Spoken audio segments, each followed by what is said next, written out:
ambos os lados têm apoios não declarados, assim. Sim. Então, assim, tu afirmou... a China, porra, apoia a Rússia, em tese, né? Mas a China... Na prática mesmo, apoia assim. Mas, até o mundo realmente apoia a Ucrânia? Apoia, mas não apoia ainda, né? Porque tu não vai trazer pro teu país um problema, né? Com o russo. Então, acho que o que tá... O momento hoje, a Ucrânia tá cheia de apoio. Esse apoio demora a chegar, os suprimentos demoram a chegar e tal. Verdade. Mas a merda maior vai ser o dia que tiver tropa de vários países em bloco. Aí sim nós vamos estar num conflito aí padrão de guerra mundial, né? Sim. E sobre a capacidade do russo de usar um artefato nuclear, eu vi algumas coisas, e talvez seja aquela região da Crimeia o ponto divisor, né? Por isso eu te fiz aquela provocação. E aí, o momento que o russo fizer isso, aí o negócio vai mudar de fato. Vai mudar, isso é uma questão de tempo, ao meu ver, tá? Aí já é a minha opinião pessoal. Aí, né? Vem esses apoios, né? Os apoios de exército, de fato. E não fica só numa ajuda humanitária, numa ajuda de suplementos aí da guerra e tal. Cara, na verdade é o seguinte, o exército ucraniano não precisa de tropa. Tropa, você tem na Ucrânia. A Ucrânia tem. Os ucranianos, cada cidadão na Ucrânia é um soldado em potencial. Você tem hoje os estrangeiros lutando pela Ucrânia, em diversas unidades. Não só no batalhão onde eu passei, né? Mas em outras brigadas, você tem estrangeiros do mundo todo apoiando a Ucrânia. Em alguns casos lá, nem porque o russo malvado invadiu a Ucrânia, não é por isso não. É porque, eu dei o exemplo dos georgianos, que estão lutando dentro da Ucrânia hoje. Por que a Geórgia está lutando dentro da Ucrânia? Porque o que a Rússia faz com a Ucrânia hoje já fez com a Geórgia um dia. Se você voltar um pouquinho na história, 20 anos mais ou menos passados aí, a Geórgia teve um conflito, estava ocupada com soldado russo. Sempre com o mesmo papo furado de república separatista, sempre essa palhaçada. A mesma coisa está acontecendo agora na Transnistria, lá na Moldávia.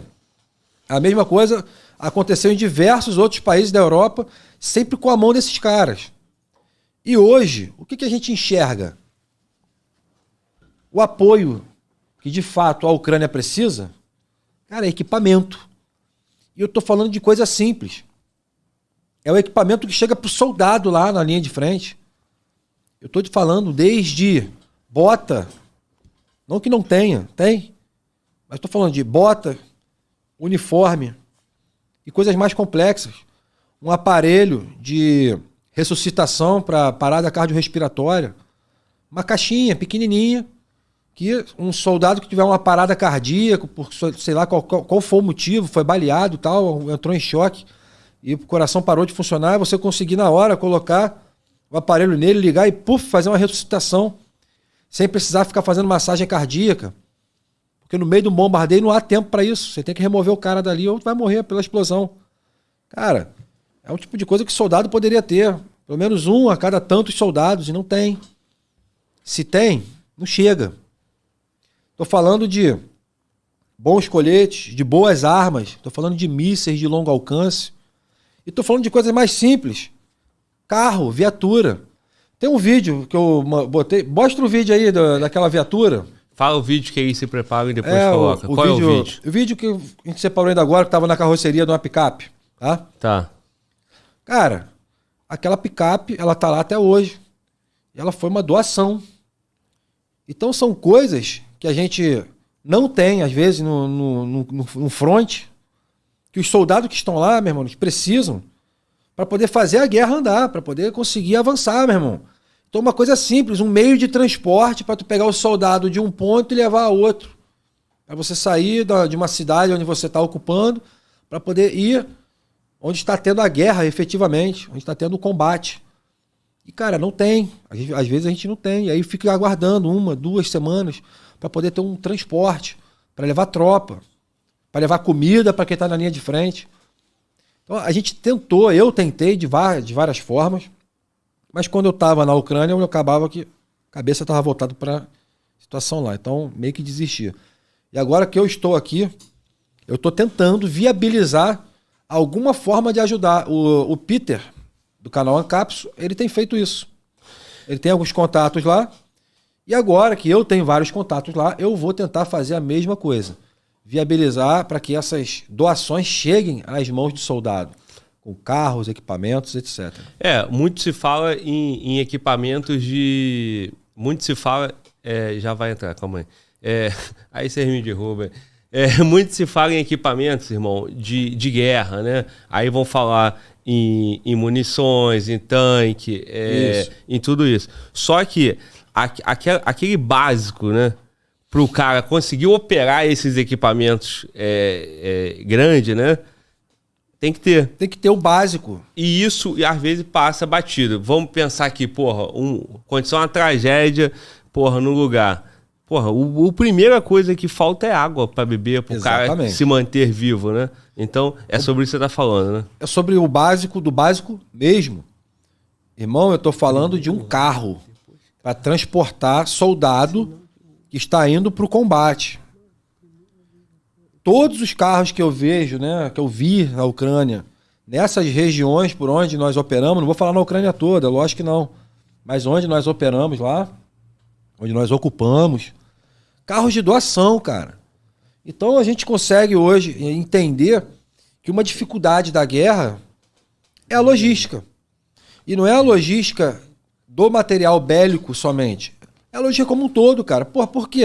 Os carros quebram, As viaturas militares quebram. E aí esses carros que vêm de doação são o que salvam a gente. Pode falar. Tá mostrando na tela o carro que você pediu. Deixa rodando, deixa repetindo essa imagem aí. Esse carro é uma doação dos espanhóis. Os espanhóis, como tem muitos espanhóis na Ucrânia, na Legião Internacional, até botaram lá, a Legião Espanhola. Esse carro foi uma das doações de viatura que acaba que a gente estava conseguindo se safar, né? Movimentar nossos soldados ali por conta de um carro que foi doado. Então, é o que eu falo, do básico ao avançado. Cara, toda ajuda é bem-vinda. Sem ajuda, nós vamos vencer do mesmo jeito. Só que vai demorar mais. Vai ser muito mais difícil. Então eu estou falando de carro, estou falando de drones, estou falando de equipamentos para o dia a dia, capacete. E para treinamento, porque ali você estava em treinamento, né? Sim, nessa ocasião especificamente a gente estava treinando, estava indo fazer um treinamento. Mas são esses carros que levam os caras para o combate, que fazem patrulha nas regiões, que fazem transporte de ferido, que levam comida, que levam arma, que levam munição. É carro de doação, meu amigo. Hoje é mais fácil, como o pessoal ainda está lá, a gente que sai, né, independente de voltar ou não, a gente consegue aqui fora, para quem tem a intenção, viabilizar. Fala, cara, tem um pessoal que está lá na unidade tal, do batalhão tal, estão precisando disso, disso e disso. Então quem puder doar, a gente faz isso chegar até eles. Ah, como? Cara, manda um link para o cara comprar o equipamento, esse equipamento já vai ser entregue lá, vai ser vendido na própria fronteira ali, né? Dentro da Ucrânia, para a pessoa que está comprando. Arrecadação. As doações, elas chegam na Ucrânia. A maioria delas entram pela Polônia. A grande dificuldade é isso, chegar no local de destino. Então, tem diversos materiais que se perdem no caminho pela própria guerra, a logística difícil, a distância, né? Da Polônia, que é a fronteira lá com o outro lado, na fronteira com a Rússia, atravessar um país, e aí muita coisa acaba não chegando. E até pela falta de contato. Fala assim, não, vou doar para a Ucrânia. A Ucrânia é muito grande. Então, quando isso bater na mão de quem decide para onde vai, ele vai na cabeça dele, ele vai imaginar, não, eu preciso de carro em tal lugar, eu preciso de equipamento em tal lugar. E quando a gente tem esses contatos que nós temos agora, a gente consegue direcionar, não, isso aqui tem que ir para tal lugar, para a unidade X, Y, Z, que é onde estão operando esses caras aqui, e é para eles, daquela unidade, que está sendo direcionada essas doações. E aí, doação de tudo que a gente está falando, tudo é bem-vindo para eles lá. Irmão, esse ponto é muito sensível, cara. Toda vez que acontece um problema, surge aquele problema de desvio de coisas, né? Fato. Aqui no Brasil, Petrópolis, região serrana, Minas. E lá na Rússia também pode não ser diferente. Na Ucrânia, no conflito Ucrânia e Rússia. Porque é muito dinheiro. Logo no início, o governo americano liberou, meu irmão, bilhões e bilhões, acho que 30 bilhões, um pacote de muita ajuda. grana, muita grana. Então, é muito dinheiro movimentando ali.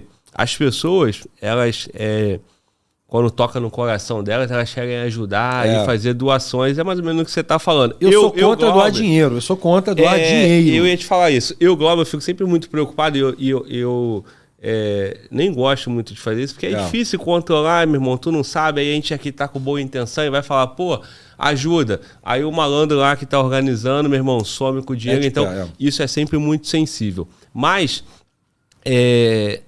essa doação financeira, que é essas institucionais, vamos dizer assim, né? Sim, de país o Congresso americano liberou e tal, o outro absurdo, país... mano.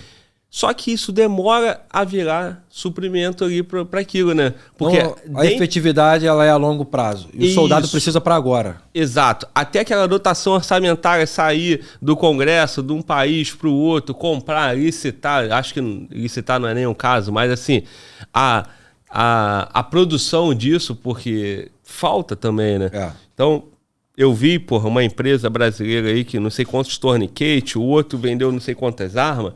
Toda guerra faz muito dinheiro. Sim. Esse é o ponto que eu queria que tu falasse agora, sobre o movimento, né? Então, assim, porra, pra quem acredita em algumas teorias, porra, a guerra tá dando dinheiro para muita gente, porque muita empresa tá vendendo coisa, muitos países estão se fortalecendo. O que você tem para falar sobre isso? Aquele ditado, né? Enquanto alguns choram, outros vendem lenço. Isso não é diferente lá. E você vê dos dois lados, né? Tanto do lado ucraniano quanto do lado russo também. Você vê dos dois lados tem esse mesmo problema, o desvio do recurso. Vou dar um exemplo, bobo. Remédio, cara. Um remédio que aqui no Brasil, por exemplo, você paga besteira, um anti-inflamatório, um analgésico, vou dar um exemplo meu. Uma luva, que era uma espécie de tipóia, né? Eu lembro que eu tive um problema na mão, logo que eu cheguei na Ucrânia. Minha mão ficou inchada, gigante. Tive que comprar uma tipóia para isolar a mão, para não fazer movimento, para até melhorar.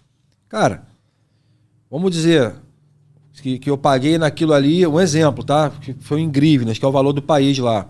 Eu paguei, tipo, R$100. Um troço que, se não fosse a guerra, pagaria R$15, 15, R$20.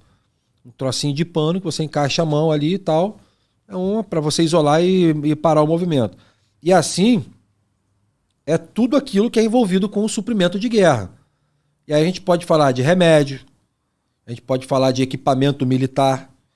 Por exemplo, você entra nas lojas, né, de equipamento militar, de colete, fardamento, né, capacete balístico, placa balística. Tudo isso em países que estão em paz, você vai pagar 10, um exemplo. Você vai para a Ucrânia hoje, está custando 40. O que seria 10, você está pagando 40. Porque o país está em guerra. E, de fato, a guerra, ela movimenta a economia. E quem é que salva a economia do país hoje? Chuta aí, quem são as pessoas que salvam a economia da Ucrânia hoje? Que fazem o dinheiro girar dentro da Ucrânia? O povo trabalhando, não sei. O próprio soldado. Soldado, Os soldados ucranianos. Porque eles são as pessoas que gastam dinheiro no país. Comprando roupa, comprando comida, comprando suprimento, comprando equipamento. É o que ainda mantém um pouco da economia aquecida.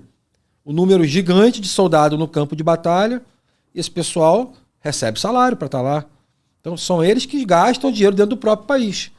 Então, se não é essa questão da guerra, com certeza a gente não teria superfaturamento de valores de muita coisa. Por exemplo, aqui, Teresópolis, quando teve aquele deslizamento e tal, cara, a quantidade de água que foi doado, que era para ser distribuído para o povo, foi tudo desviado e os mercados que tinham água estavam cobrando R$10 uma garrafinha de água, uma garrafinha de 500 ml, um absurdo. E a guerra, ela causa isso também. É muito parecido, né? Um estado de guerra com um estado de calamidade. As reações e as coisas que ocorrem no entorno daquilo ali. E, de fato, a guerra, ela movimenta muito dinheiro. Mas o que eu estou abordando aqui é o que o soldado precisa hoje. O soldado precisa agora. Não é daqui a um mês, não é daqui a um ano.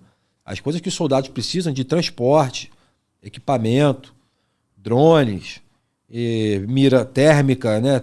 Visão termal, visão noturna, esses tipos de coisas, eles precisam para agora. Sim. Só para concluir, Tá. eu inclusive recebi uma mensagem do rapaz que eu falei que está morando, acho que na Polônia, e é casado com uma ucraniana, é brasileiro ele, e a esposa de uma família que mora ao norte. E ele até falou comigo, cara, me manda o nome aí desse equipamento. Eu vou lembrar, eu inclusive tenho que mandar abraço para um monte de gente que eu não mandei na primeira, o pessoal ficou chateado comigo. O equipamento de ressuscitação, né? Me manda o nome aí que eu vou tentar achar. E o cara já fez doação de várias coisas para o exército ucraniano. Eu vou tentar achar, vou tentar esse equipamento fazer chegar lá no 1º Batalhão da Legião Internacional. É a maneira como eu ainda posso contribuir enquanto eu não volto para lá, enquanto eu estou aqui. É conseguir fazer com que as coisas cheguem para lá. Quando se trata de dinheiro, sou contra. Sou contra. Agora, equipamento e suprimento, acho que é importante, quem puder, né, quem tem acesso a esse tipo de coisa, carros e tal, para que os soldados tenham recursos para poder dar andamento na guerra.